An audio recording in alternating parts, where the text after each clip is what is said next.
Hello, beautiful souls, and welcome back to Relatos D. Turnera. I'm here with you today, and I want you to know that every step you take matters. Literally, if you're over 60 or approaching this wonderful chapter of life, I have something important to share with you about walking. Yes, walking, something so natural, so automatic, that we rarely think about it. But here's the thing, the way we walk can either be our greatest ally in staying healthy and vibrant, or it can quietly become our enemy, especially when it comes to our precious knees.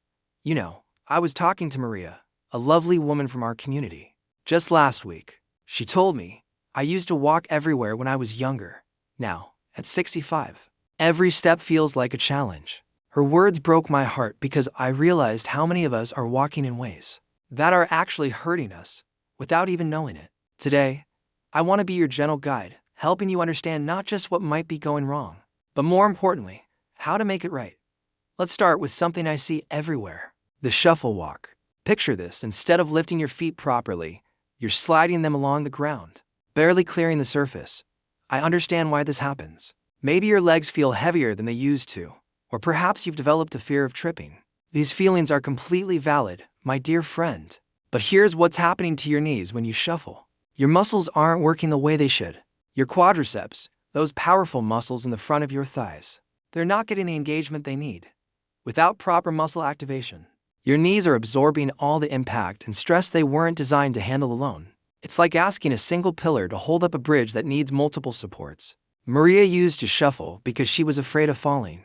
But what she didn't realize was that by trying to stay safe, she was actually creating more problems. The reduced muscle engagement was making her knees weaker and more painful over time. When we worked together to gradually lift her feet more, even just a little bit higher, she started feeling stronger within weeks. I never thought such a small change could make such a big difference, she told me with tears of joy in her eyes. Now, let's talk about something that might surprise you. The way you land on your feet. Many of us, especially as we age, develop what I call the heavy heel strike. This is when you slam your heel down with each step, almost like you're trying to crack nuts with your foot. I know it might feel natural, even powerful, but it's sending shock waves through your entire leg. Think about it this way. Every time you slam your heel down, it's like a small earthquake traveling up through your ankle, your shin, and directly into your knee joint. Your poor knees are trying to absorb all that force over and over again. If you take an average of 5,000 steps a day, that's 5,000 small earthquakes your knees are dealing with. I remember Carlos, a 68-year-old gentleman, who loved his morning walks. He came to me because his knees were so painful that he was considering giving up his favorite activity. When I watched him walk, I noticed he was practically pounding the pavement with each step.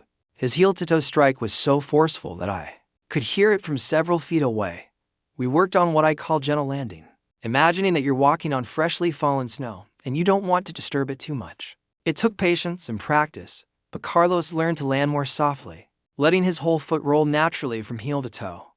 Within a month, he was walking pain-free again, and his joy was absolutely infectious. Here's something that breaks my heart because it's so common and so misunderstood: the compensation walk. This happens when you've had pain or injury in the past, and your body has learned to walk differently to avoid that pain. Maybe you favor one leg, or you've developed an unusual gait pattern that feels protective but is actually harmful. Your body is incredibly smart and adaptable. If your right knee hurt 6 months ago, your body might have learned to put more weight on your left leg, or to turn your foot out slightly to avoid pain. The problem is that your body often continues these protective patterns long after they're needed, and these compensations can create new problems. I think of Elena, a beautiful 62-year-old woman who had injured her right ankle 2 years ago. Even though the ankle had healed completely, she was still walking with a slight limp, unconsciously protecting that old injury. What she didn't realize was that this protective pattern was putting enormous stress on her left knee, which was now doing double duty. When we identified this pattern together, Elena was amazed. I had no idea I was still walking like this, she said. Through gentle exercises and mindful walking practice, she slowly retrained her body to walk normally again. The relief in her voice when she called to tell me her knee pain was gone was one of the most rewarding moments of my career. Let me share something that might seem counterintuitive: walking with your feet too close together. I call this the tightrope walk, and it's more common than you might think. As we age, sometimes we unconsciously narrow our stance, thinking it makes us more stable or efficient. But actually, it's putting tremendous stress on our knees and compromising our balance. When you walk with your feet too close together, your knees have to work overtime to keep you stable. They're constantly making tiny adjustments, fighting against gravity and momentum. It's like trying to balance on a narrow beam instead of walking on solid ground. Your knees aren't designed for this constant lateral stress. I worked with Roberto, a 71-year-old man who was experiencing knee pain during his daily walks around the neighborhood. When I observed his gait, I noticed he was walking as if he was trying to step on an invisible line. His feet were landing almost directly in front of each other, creating an unstable base. We practice what I call railroad track walking, imagining that his feet should land onto parallel railroad tracks, about shoulder width apart. This simple adjustment gave his knees the stability they needed and reduced the compensatory stress they were experiencing. Roberto later told me it felt like walking on solid ground again for the first time in years now. My dear friend, let me share some gentle, practical solutions that can transform your walking experience. First, practice the feather touch technique.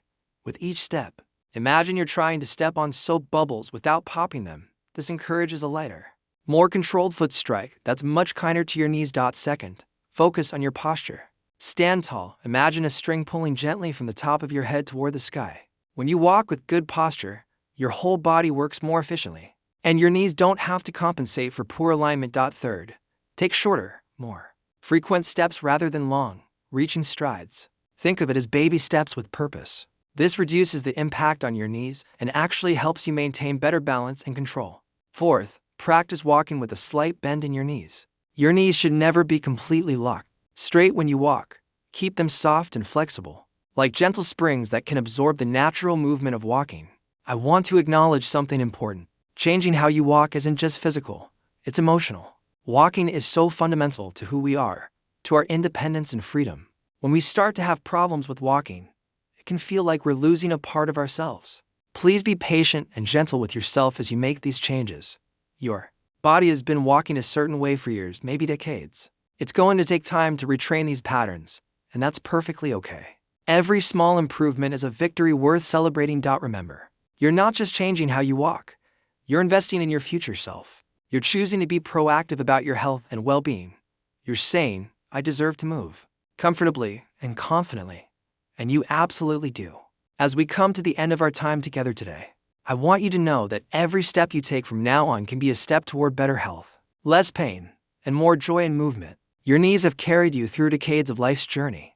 Now it's time to carry them with the love and care they deserve. Walking doesn't have to be something you endure or fear. It can be something you enjoy, something that connects you with your body, with nature, and with the simple pleasure of moving through the world. You have the power to make this change, one gentle step at a time.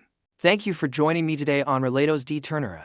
If this message resonated with you, please share it with someone you care about. Leave a comment below telling me about your own walking journey. I read every single one, and your stories inspire me every day. Remember, you are valued, you are capable, and you deserve to walk through life with comfort and confidence. Until next time, take care of yourself and keep moving forward with love.